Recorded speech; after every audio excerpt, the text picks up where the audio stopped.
আসসালামু আলাইকুম। Baby food by মমের নতুন একটি রেসিপির এপিসোডে আপনাদের সবাইকে স্বাগতম।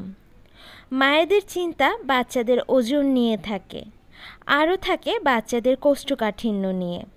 আজকে এমনই একটি রেসিপি দেখাবো যে রেসিপিতে বাচ্চাদের ওজন দ্রুত তো বাড়বেই, তারপরে বাচ্চাদের মেধাশক্তি বিকাশে অনেক সাহায্য করবে এবং কোষ্ঠকাঠিন্য দূর করবে।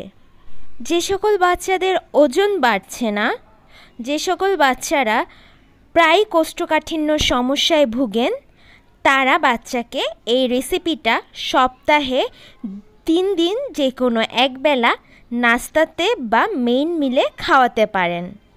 এতে বাচ্চাদের ওজন দ্রুত বাড়বে, মেধাশক্তি উন্নত হবে এবং কোষ্ঠকাঠিন্য দূর হবে। তো কথা না বাড়িয়ে আমি রেসিপির প্রিপারেশনে চলে যাচ্ছি। তার আগে যারা এখনও আমার চ্যানেলটি সাবস্ক্রাইব করেননি, তারা দয়া করে সাবস্ক্রাইব করে বেল আইকনটি ক্লিক করে দিবেন। আর যারা করেছেন তাদেরকে অসংখ্য ধন্যবাদ। খাবারটির প্রিপারেশনে আমাদের লাগছে চিড়া। আপনার এখানে সাদা বা লাল যে কোনো ধরনের চিড়া নিতে পারেন, কিন্তু চিড়াটা অবশ্যই টেলে নেবেন, অনেক ধরনের ময়লা বা বালি থাকতে পারে। আর লাগছে খেজুর, কিশমিশ, কাজু বাদাম এবং কাঠবাদাম। আপনারা চাইলে এখানে আরও অন্য বাদামও অ্যাড করতে পারেন। প্রথমে আমি একটি বাটিতে খেজুর, বাদাম এবং কিশমিশগুলো ধুয়ে নিব। ভালো মতন ধুয়ে আমি পানিগুলো ফেলে দিব। এই প্রসেসটা কমপক্ষে 3 বার করতে হবে। ধোয়া হয়ে গেলে আমি এর ভিতরে আরও 1 বাটি পানি দিয়ে সারা রাত ভিজিয়ে রাখব। আপনার হাতে সময় না থাকলেও কমপক্ষে 1 ঘন্টা গরম পানিতে ভিজিয়ে রাখবেন। এরপর আমি একটা বলে 1/2 কাপের মতো চিড়া নিব এবং 1 কাপের মতো পানি দিয়ে চিড়াটা ভালো মতো পরিষ্কার করে নিব এবং তারপরে পানিটা ফেলে দিব।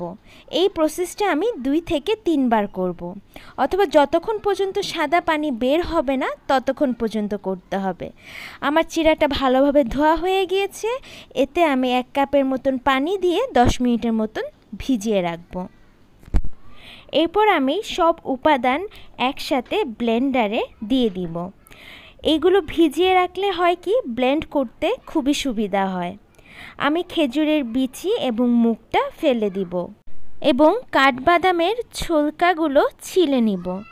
ছোলকা সহ দিলে বাচ্চারা খেতে পারবে না। বাচ্চাদের ঘুম হতে কিন্তু চিড়াটা অনেক ভালো হেল্প করে। আর বাদাম বাচ্চাদের মস্তিষ্ক বিকাশে সাহায্য করে। খেজুর ও কিশমিশ বাচ্চাদের পটিটাকে নরম করে দেয়। চিড়াটা 10 মিনিট ভিজিয়ে রাখার পর পানিটা ফেলে দিয়ে আমি চিড়াটা ব্লেন্ডারে দিয়ে দিব। এখানের প্রত্যেকটা উপাদানই বাচ্চাদের ওজনটাকে খুবই দ্রুত বৃদ্ধি করে। এরপর আমি ঢাকনা দিয়ে এই সমস্ত উপাদান একসাথে ব্লেন্ড করে নিব। দেখুন ব্লেন্ডের পর এই কনসিস্টেন্সিটা কেমন এসেছে। সবগুলো খুব ভালোভাবে ব্লেন্ড করা হয়ে গিয়েছে। এরপর একটি প্যানে আমি 1 চামচের পরিমাণ ঘি নিয়ে পুরো প্যানটাতে মাখিয়ে নিব। এরপর এতে 2 টুকরা এলাচ এবং 1 টুকরা দারচিনি দিয়ে দিব। এলাচ এবং দারচিনি বাচ্চাদের হজমে অনেক সাহায্য করে এবং একটা সুন্দর স্মেলও আসে। এরপর এতে আমি 1 কাপের মতো গরুর দুধ দিয়ে দিব। আপনার বাচ্চার বয়স 1 বছরের কম হলে আপনারা এখানে পানিটা ব্যবহার করতে পারেন। এরপর আমি এতে 1 চামচ চিনি এবং 1 চিমটির মতো লবণ দিয়ে দিব। বাচ্চার বয়স 1 বছরের কম হলে দুটাই আপনি স্কিপ করতে পারেন। চিনির বদলে আপনি এখানে তাল মিশ্রি দিতে পারেন। তারপরে আমি ব্লেন্ড করে রাখা সেই মিশ্রণটি এখানে মিশিয়ে নিব। খুবই ভালোভাবে মিশাতে হবে যাতে কোনো রকমের দলা না পাকে। দলা পাকলে কিন্তু সেই দলার মধ্যে কিছু ঢুকবে না, বাচ্চার মুখে পড়লে বাচ্চা খেতে চাবে না। এই সম্পূর্ণ কাজটা কিন্তু আপনারা দুধের বদলে পানি দিয়েও করতে পারেন। পরবর্তীতে ফর্মুলা মিল্ক অ্যাড করে দিতে পারেন। আপনারা চাইলে এখানে চিনিটাও বাদ দিতে পারেন, কারণ যেহেতু খেজুর এবং কিশমিশ দেওয়া হয়েছে সেহেতু চিনির আর দরকার নেই। তারপরেও আমি আপনাদেরকে চিনি দিয়ে রান্না করে দেখালাম। আমার রান্নাটি ভালো মতো হয়ে গিয়েছে। অনবরত কিন্তু নাড়তে থাকতে হবে, নাহলে কিন্তু তলায় লেগে যাবে। এখন আসি পরিবেশনের পালায়। বাচ্চারা এই খাবারটি খুবই মজা করে খাবে এবং এই খাবারটা বানানো খুবই ইজি। 8 মাস থেকে শুরু করে যে কোনো বয়সের বাচ্চাকে আপনারা এটা খাওয়াতে পারেন। আর বড় বাচ্চাদেরকে এটা কিন্তু রুটির সাথেও দিতে পারেন, তারা কিন্তু খুব মজা করে খাবে। আর যদি আপনি 7 মাস থেকে দিতে চান তাহলে আপনি বাদামগুলো স্কিপ করবেন, যে কোনো এক পদের বাদাম দিবেন। সপ্তাহে 3 দিন যে কোনো একবেলা বাচ্চাকে এই খাবারটি দিতে পারবেন।